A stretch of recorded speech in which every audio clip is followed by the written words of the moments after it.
Welcome to Setting Escort, a Dynamite podcast, episode 2, with your host, Joanne. I'd just like to thank you for joining us here tonight, and thanks to everybody for listening to episode 1. It's already at, I think, almost 400 views, and thanks for everybody's support and all of the people that are making this possible.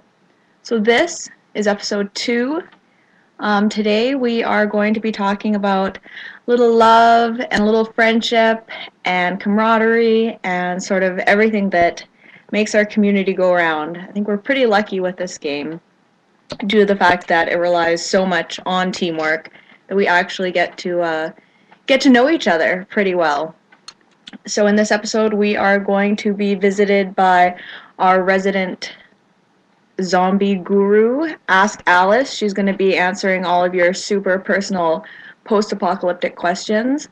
Also, we're going to have some more great music, and here's a word from our sponsor. This is OO Companion Cube at Twinoid Labs. Say, are you feeling despair at the thought of having to trudge long distances through zombie-infested deserts to find that hacksaw your workshop so desperately needs, even after 2 weeks of uselessly scrounging through the sand with your bloody finger stumps? Then you need a Twinoid, my friend. From your pals at MT Labs comes a soul-ripping solution to your long-range expedition desires. All you need is a solid hero in your town to slap together an old washing machine, what looks like a circuit board from a 1970s VCR, a copper pipe, and a working random engine off the pile you've most certainly collected. And voila, you're in the Twinoid manufacturing biz. You'll be turning out those snazzy little red and blue capsules in no time flat. Now you can run those runes, go out to the farthest reaches of the map, or just punch someone in town that's infuriatingly stupid, and have AP left over. Caution, Twinoid usage can cause dithering, exfoliation, acne, anal leakage, self-aggrandizement, cerebral edema, and/or rickets. Please consult with your town shaman before use.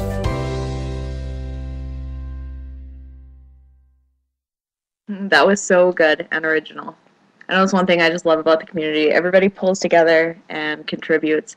And I guess definitely you have to be a friendly person for the most part to get along in this game, it seems.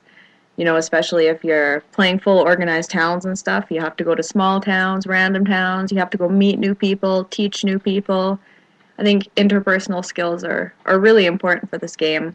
I know there's some people that have met on here as real life friends, and people have fallen in love. Pocky and Soradobi got married. People didn't know about that. They actually met online, I think, in a random town, and then ended up moving across the country and getting married, zombie-themed, and it was just so beautiful. I know I consider a lot of you to be my good friends, even though I don't actually know you.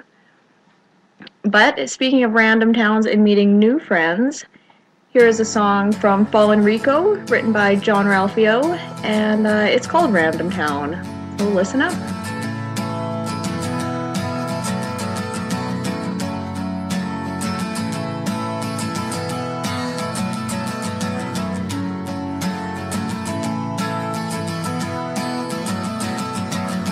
Today is gonna be the day that I'm gonna join a distant town. By now I should have somehow realized what we're gonna do. I can believe that anybody survives a random town without know how.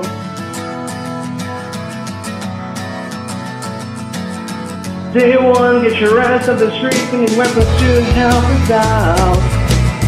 I'm sure I've heard it all before, but we gotta suck without a doubt. I can believe that anybody survives a random town without know how. In all the world we find a very twisted. From dusk to dawn we find a very twisted. There's an application that I'd like to see used from dusk to dawn. Because maybe you might be the one who saves me. And after all, it's a random time.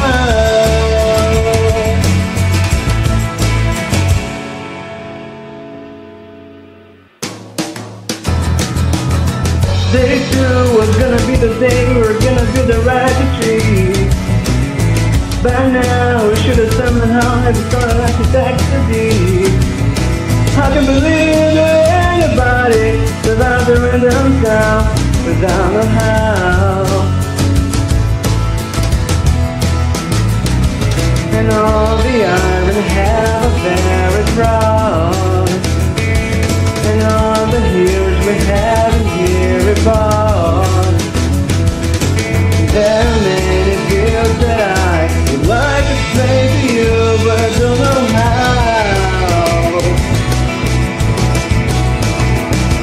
You baby,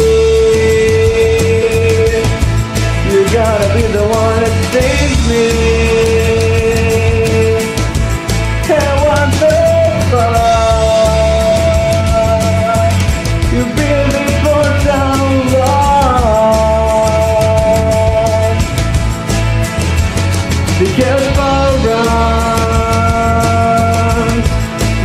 Motherfucking forum.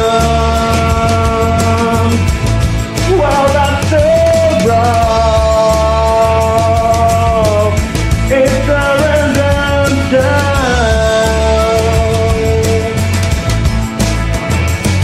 You baby, you gotta be the one that saves me. Who will be the one that saves me? Isn't anyone gonna save me?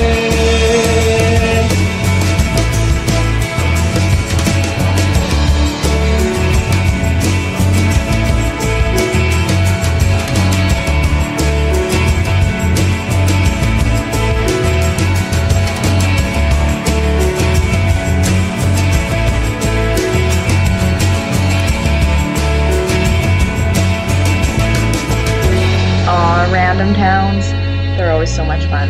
Always tons of characters, few griefers, normally one or two people that turn out to be really keen and awesome players. So, there's always a diamond in the rough. You gotta hit up random towns sometimes.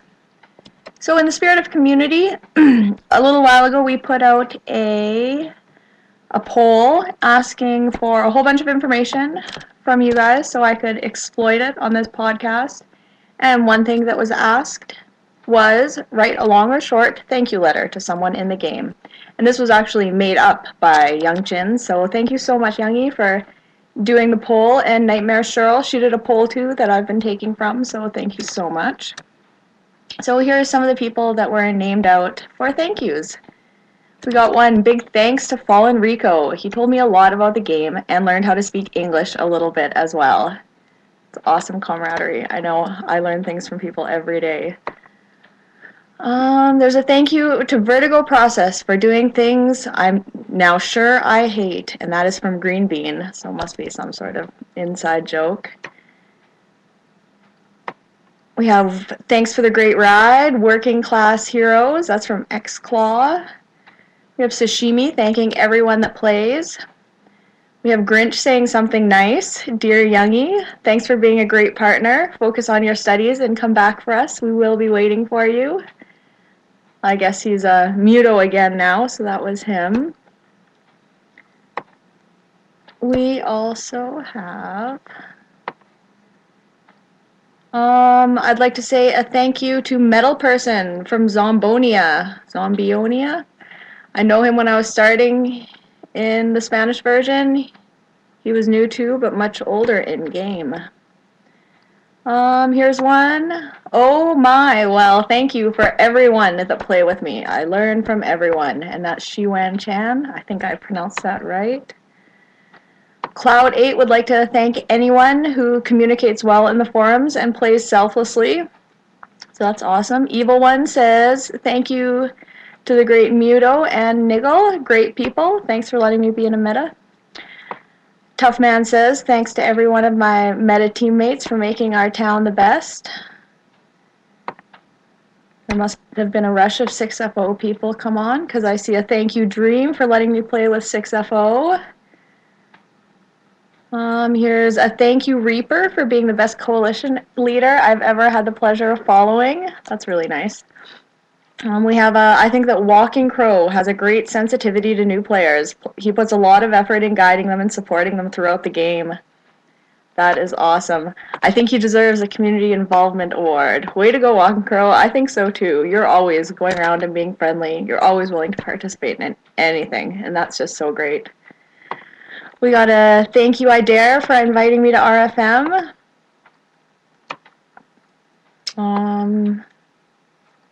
There's some people that just wrote crabby things in here about people's shitty attitudes, playground bully behaviors, lack of good manners.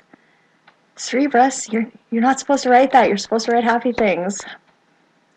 Here's a thank you to all members of the ETS Coalition for being so awesome. It's fantastic. That's from the Holy Empress Colette. Here's Dark the Ravens, Dear Corvus Cloud. I think you might have a little online crush on Corvus Cloud, you know. Anyways, thanks to Corvus Cloud. Thank you, T-Bay, for all the great moments we've had together.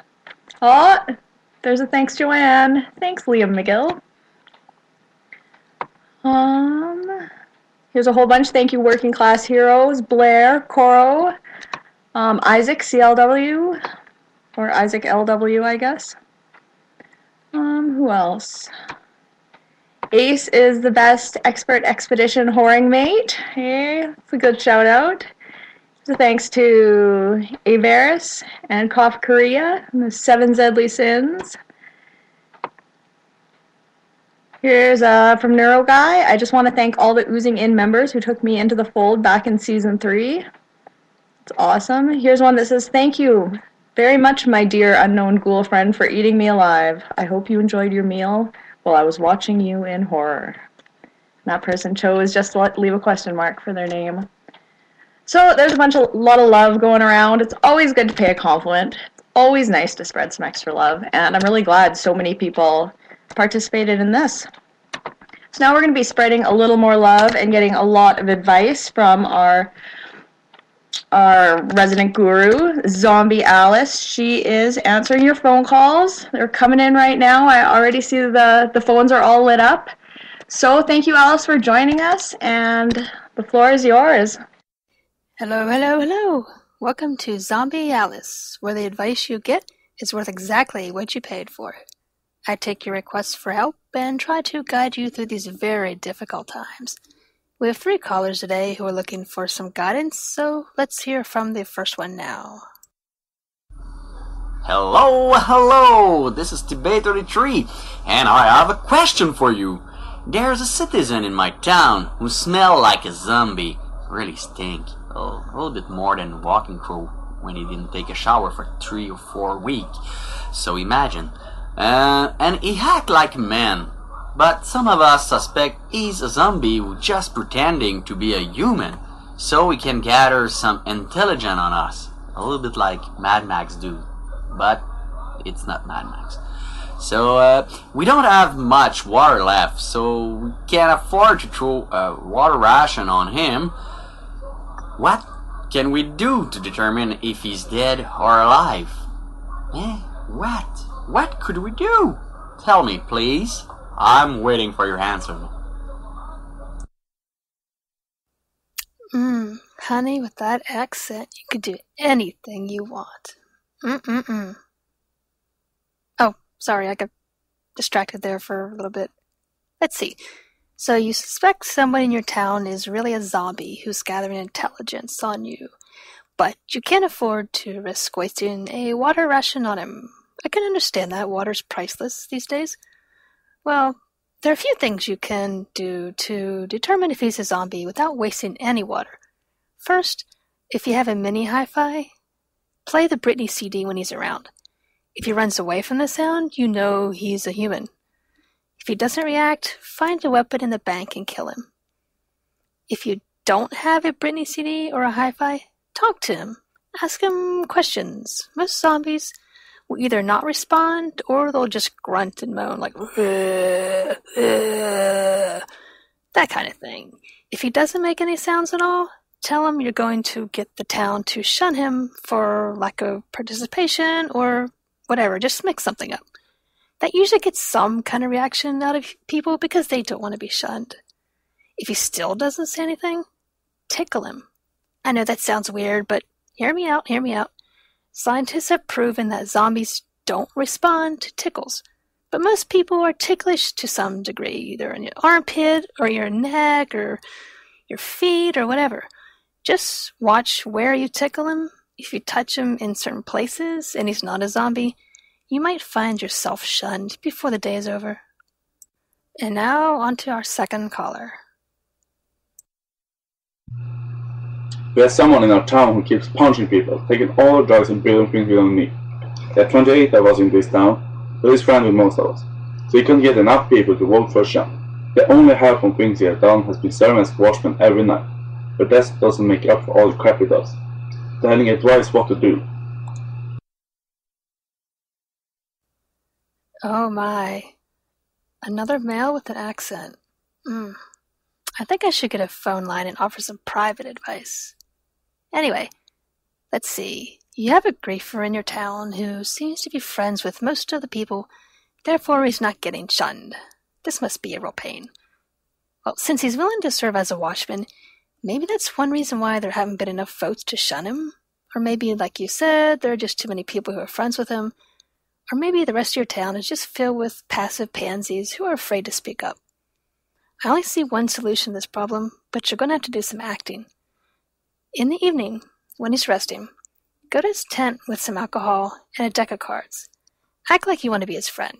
Play some cards with him, get friendly, ask him how he's doing, and so on. Make sure he drinks a good bit of alcohol. If he gets suspicious, remind him that the alcohol will help him when he gets up on the wall. Stick around in his tent for a while just to make sure he gets plastered. Make enough noise from talking and laughing that other people come to his tent to ask you both to be quiet. That's very, very important. Later on, when it's time for the attack, get up on the wall with him. He'll be wobbling a little from the alcohol, because drunks don't stand very well. But he won't realize it, because he'll be drunk. When the zombies attack, look around to make sure nobody else in the town is watching you. If everyone is out of sight, push the guy off the wall. When people read the Gazette after the attack, they'll think he fell off. And because people saw you hanging out with him earlier, they won't suspect you pushed him. This trick works every single time. I mean, it probably would work every single time. That's what I meant to say. Anyway, let's get on to our third and final caller. Dear Zombie Alice, every night before I go to bed, I grab the pig out of the bank and take it to my room and sleep with it. Now, I'm not weird or anything, and I swear nothing bizarre has happened in my tent. I just like the company of the pig, and talking to him has been incredibly easy since he doesn't judge me. He's a smart animal, and I started teaching him some tricks like shaking hands and sitting. I named him George. It's almost like having a dog. I always put him back in the bank before anyone wakes up. Now, nobody has said anything about it yet, but I'm just afraid they're going to think I'm weird if they start looking at the bank entries. And lately, they started talking about using George for defenses, and I can't bear to live without him. What can I do? Help me, Zombie Alice. You're my only hope. I really should set some standard of decency for these call-in questions, but I'm trying really hard not to be judgmental. This caller, who conveniently did not mention her name, and there's probably a good reason for that, is worried that her town will supposedly misinterpret her reasons for taking a pig out of the bank every night, if they find out. At first I thought about suggesting that the caller show the pig's tricks to the people in the town, so maybe they'll keep the pig as a pet, and it might boost morale, and sort of like having a pet dog, which is what normal people do. But then I realized that the pig was squealing in the background while she was talking, which means it was probably in her room or tent or whatever. And, well, look here, caller. While it's nice you're taking George out of the bank and giving him some companionship, you're a sick freak for only doing this at night when you go to bed. You need to do the right thing and confess to your town what it is you've been doing exactly. Don't go into too many details because most people don't want to hear all that stuff. Just when you make your confession, do it after the gallows have been built. Ugh, so disgusting. Well, that's it for Zombie Alice. I'd like to thank all of our callers for being brave enough to share their problems with the world and for risking some humiliation in the process.